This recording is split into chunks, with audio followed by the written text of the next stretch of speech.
hapon, teammates. Ako si Sheila Salaysay at ito ang PTV Sports. Narito ang mainit na balitang tumatak ngayong linggo sa Philippine Sports.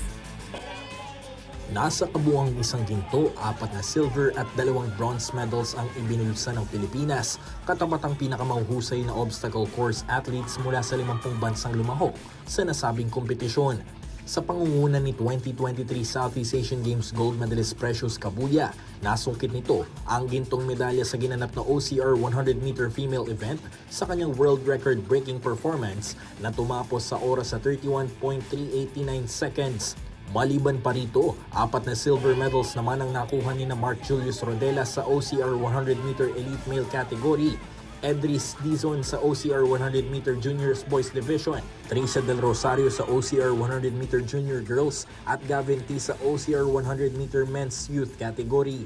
Hindi rin papahuli ang grupo ni Nakabuya, Jose Marie de Castro, Aji Radan at Meca Cortizano na nakakuha ng bronze medal sa mixed relay team, habang si Radan din ang bronze medal finisher sa OCR 100-meter Men's Elite category. Sa iba pang balita, naging puno ng balakid ng pagsalang ng Pinay race car driver na si Bianca Bustamante sa 2024 season ng F1 Academy dahil sa masungit na panahon at madulas na daanan. Bumangga ang sasakyan ni Bustamante sa Race 1 sa Zandvoort Circuit. Dahil dito, nagtapos ang 19-year-old speedster sa P14. Sa Race 2, nagawang makabawi ni Bustamante at umangat sa P11. Dahil dyan, kasalukuyang nasa ikapitong pwesto si Bustamante sa standings ng naturang kompetisyon. Magkakaroon ng pagkakataong makabawi si Bustamante sa 5th round ng All-Female Race Championship na idarao sa September 20 hanggang 22 sa Singapore. Balitang volleyball, muling naibulsa ng Alas Pilipinas Men's National Team ang tansong medalya sa ikalawang leg ng 2024 CV League na ginanap sa Indonesia. Kasunod ito ng pagkapanalo ng pambansang koponan kontra Vietnam sa 5-set thriller match na nagtapos sa score na 27-25, 14-25, 22-25, 25-21 at 15-12.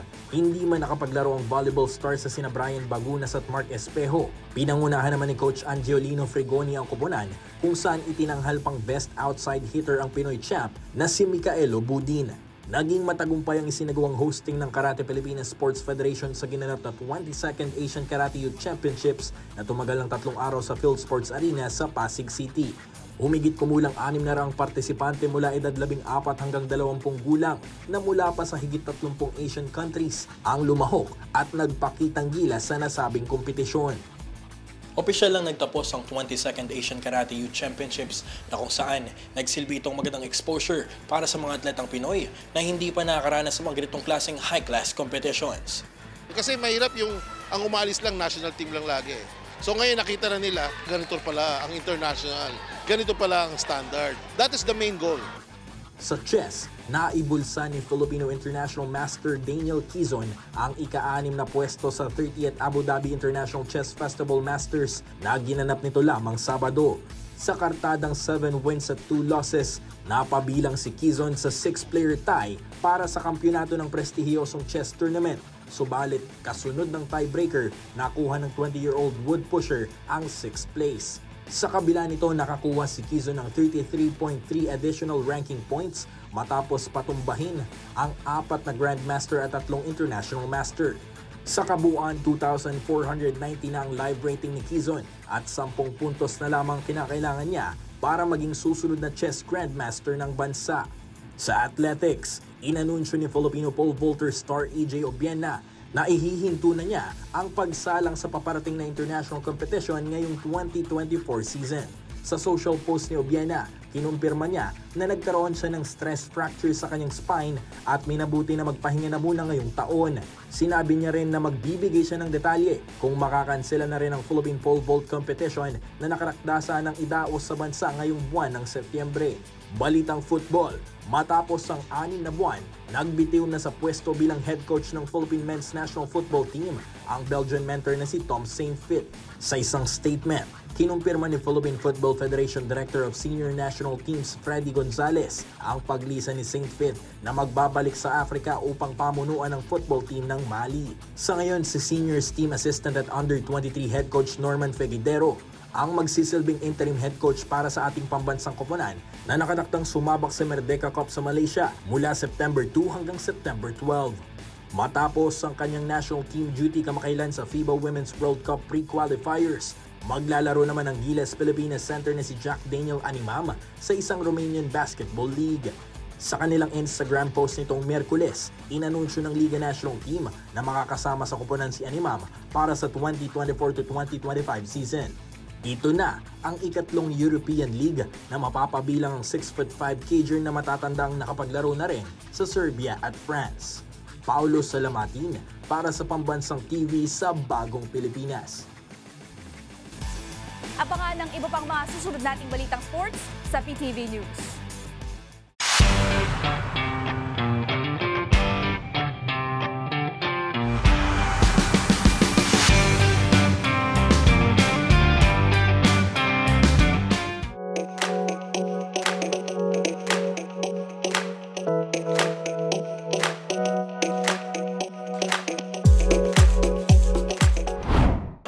Ay racket sport, mapa-tennis, paddle, or pickleball?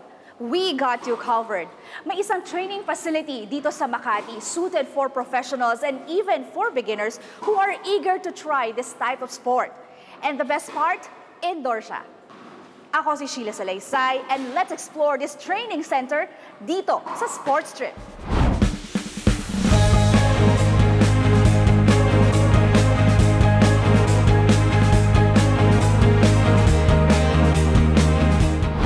This indoor tennis training center is the very first in the Philippines, and to tell us more about tennis in the city, kasama ko si Rick Nuque.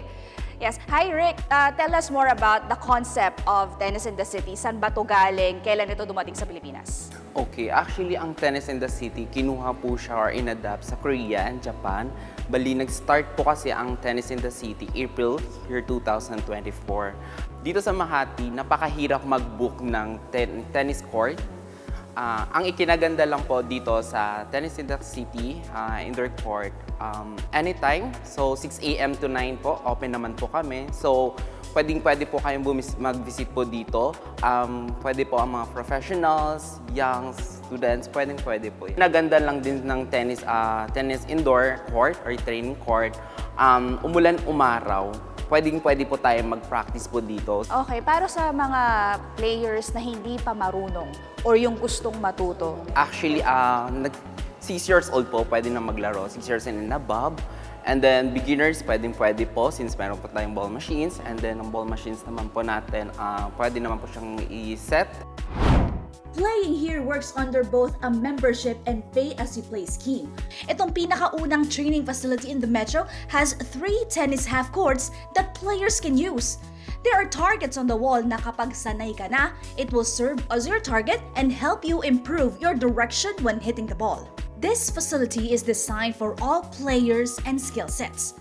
At kung wala kang equipment, meron sila dito available for rent for tennis, pickleball, and table tennis. Tennis in the City features these automated ball machines. This will feed players the ball at different height, high or low, left or right, and the speed. Mabagal sa beginner na tulad ko at mabilis naman kapag sa pro level na. Dito nga ay pwede para sa lahat at may mga kids na nagpupunta dito para matuto at maglaro ng sport. At para naman sa mga fur moms and dads, this is also a pet-friendly place. Pwede silang manood habang nag-iintay sa inyo matapos sa session. Itong pinakaunang indoor tennis facility is optimized for solo play or training. Pero players still have the option to partner with a coach for a more hands-on training session. Na-appreciate ko na tinuruan ako ng basics dito, from how to hold a racket to proper stance. Una na ang forehand, at dahil beginner ako, mabagal muna ang speed at mababa ang height ng bola. Nung marunong na ako ng tamang form, ito ang drill na pinagawa sa akin. Sabi ni Coach Joel, fast learner daw ako, pero sabi niya, normal lang naman na magkamali sa timing at palo, kaya ina-advise niya na regular ako mag-practice dito. Yung 1 oras ko, nakakapagod din ha? At habang nandito pala kami, nakasabay namin si Queen, isa din siyang host ng PTV4. Next stroke is backhand. Mas mahirap ito compared sa una, pero buti na lang, patient si Coach Joel sa pagtuturo sa akin. Simula sa steps, proper stance, timing at hampas, at dapat may follow-through. Once all the balls in the machine were out, the player also has to use the pickup tube to collect all the balls para maibalik sa machine so you can play again. At ito yung pinaka-na-enjoy ko dito yung mamulot ng bola. We also tried pickleball. The 2 half courts were turned into 1 full court. Ang saya, di ba? The concept of tennis and pickleball are very similar. Kaya sabi ni Coach, hindi naman daw ganun kahirap mag-adjust. Iba nga rin naman kapag meron kang kalaro at marami kayo. Mas nag-e-enjoy ka, mas natututo ka. Kaya nga konting-konti na lang, mag-e-enroll na ako dito para regular na akong mag-training. Enhance your personal training regimen dito sa Tennis in the City. Saan kaya tayo next week? Let's find out, kaya sama na dahil dito sa Sports Trip, ano man o saan man, Gina G tayo.